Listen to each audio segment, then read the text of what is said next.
Pendant des années, j'ai cru comprendre ce qu'était l'enfer.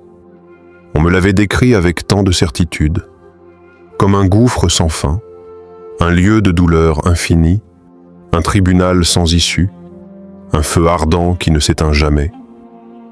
J'imaginais un Dieu lointain, implacable, distribuant les peines sans relâche. J'avais grandi avec cette image imprimée dans l'âme, lourde, étouffante.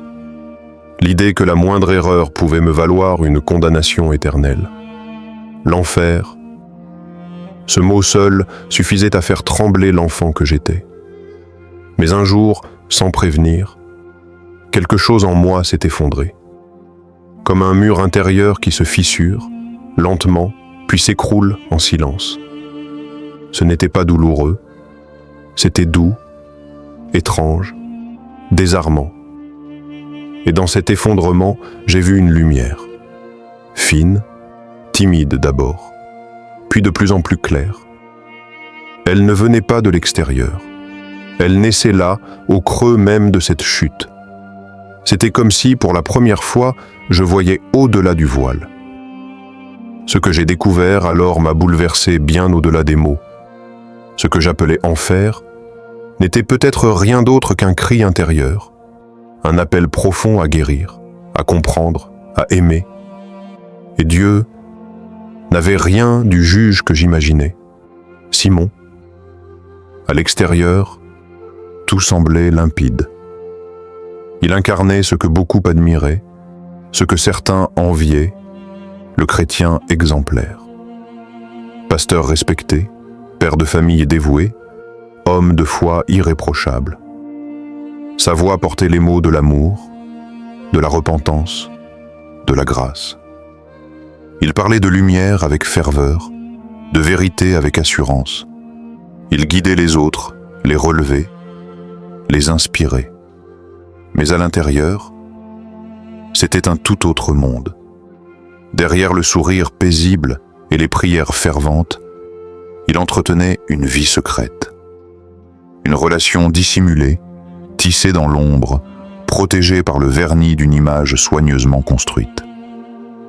Ce n'était pas par malice, c'était par peur.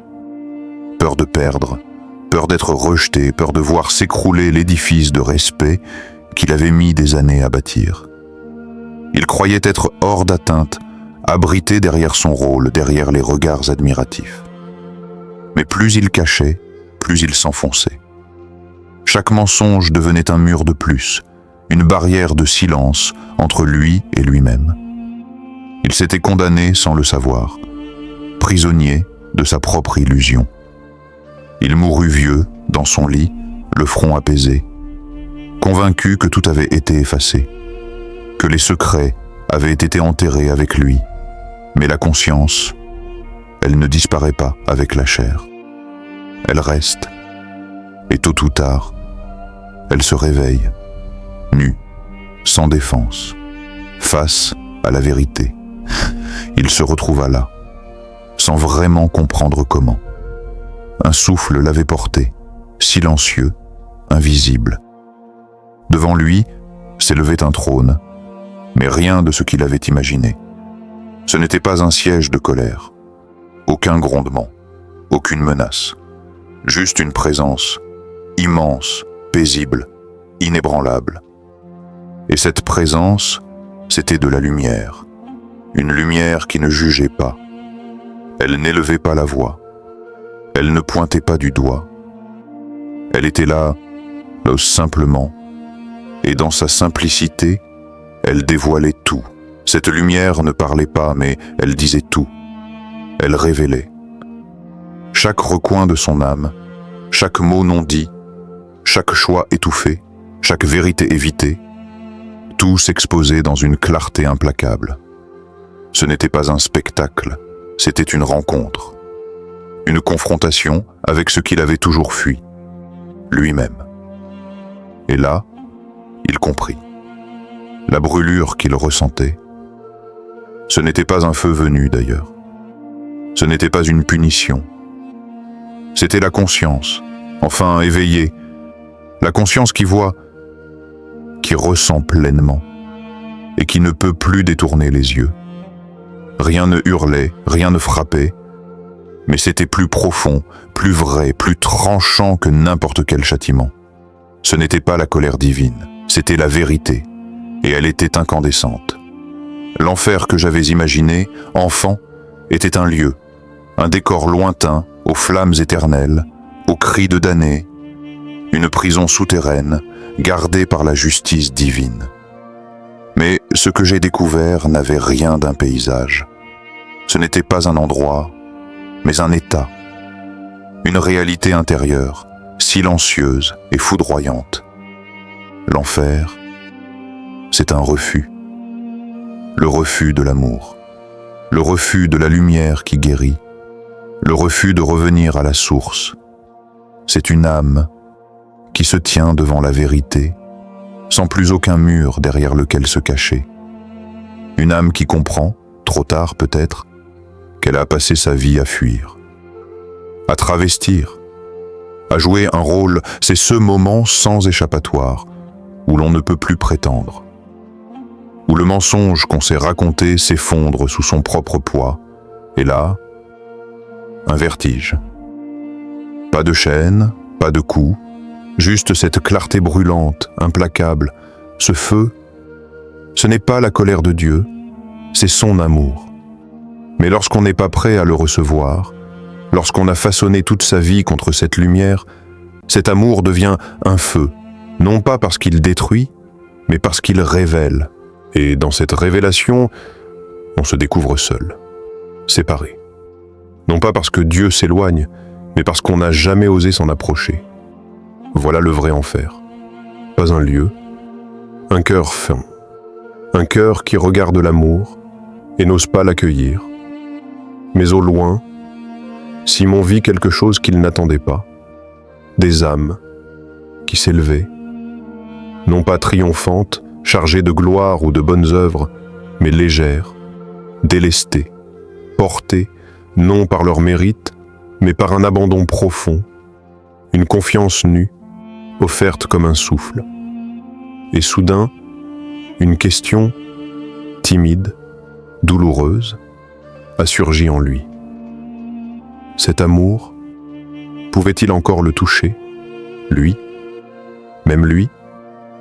L'homme au silence lourd, aux fautes cachées, aux années enfouies dans la peur. Pouvait-il guérir ce qu'il avait brisé, relever ce qu'il avait laissé mourir en lui? Oui, car même là, au cœur du feu, l'amour n'abandonne pas. Il attend, il appelle. Il traverse la honte, les résistances, les murs de pierre qu'on croyait invincibles. Ce feu n'est pas là pour punir.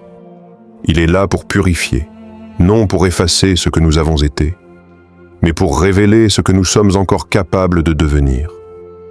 Et dans cet instant, si fragile, si vaste, Simon a compris. Il n'était jamais trop tard pour se laisser aimer, jamais trop loin pour revenir. Je m'étais trompé sur tant de choses, sur l'enfer bien sûr, mais plus profondément encore, je m'étais trompé sur Dieu. Je l'avais imaginé distant, dur, implacable. Un juge froid qui pèse les fautes et distribue la peine. Un roi offensé, un père en colère. Mais ce n'est pas lui. Le père n'est pas un tyran. Il n'est pas ce bourreau qu'on m'avait appris à craindre. Il ne jette pas ses enfants dans les flammes. Il pleure avec eux. Il attend patiemment que le cœur se tourne à nouveau vers lui. Même dans la nuit, même après la mort, même quand tout semble perdu. Et le Christ n'est pas venu pour condamner. Il révèle.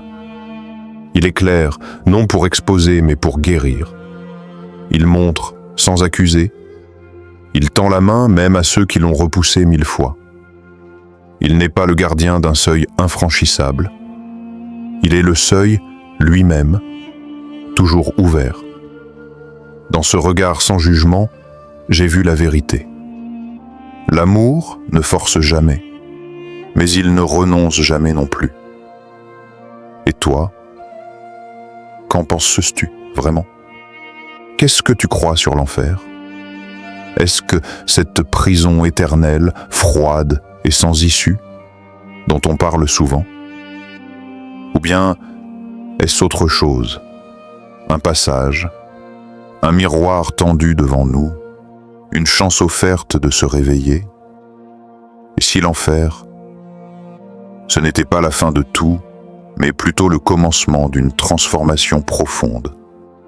Un feu mystérieux qui ne détruit pas aveuglément, mais qui consume ce qui est faux, ce qui entrave, pour faire place à ce qui a toujours été là, au fond, intact et vrai. Ce feu, n'est-il pas l'amour infini qui nous traverse, nous brûle et pourtant nous sauve? Je ne vois plus l'enfer comme une simple punition, une sentence figée et implacable. Aujourd'hui, il m'apparaît comme une révélation, douloureuse, certes, mais profondément nécessaire. Ce chemin difficile, cette confrontation avec la vérité, même crue, ouvre une porte.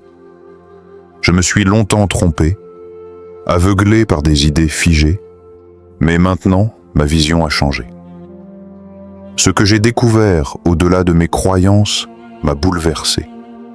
Bouleversé au point de transformer mon regard sur la vie, sur la souffrance et sur l'amour lui-même. Le jugement de Dieu n'est pas une condamnation, c'est une guérison, parfois douloureuse, mais toujours juste, et toujours amour.